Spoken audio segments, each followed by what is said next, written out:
And we were in a process of aggressive growth as part of the turnaround, so it was really going to require us to work really cohesively to get there.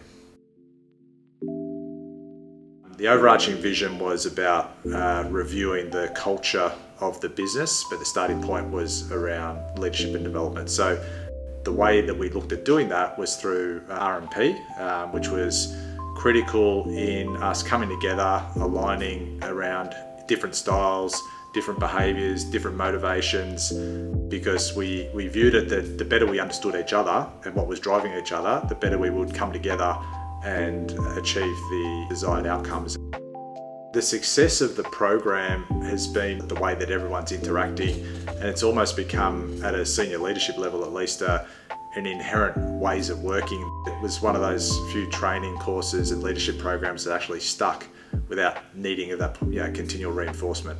So now I know what my internal drivers are. It helps inform the way that I interact with my team and the broader team. It helps inform that any biases that I might have in my decision making could be predicated on a certain internal driver, and so it just allows me to think more about why I may do what I do and sometimes course correct. That's kind of my own personal reflection of how I've become a better leader because of it. The fact that it actually sticks, it's really quite easily understood and applicable. It's definitely a course that I'd recommend.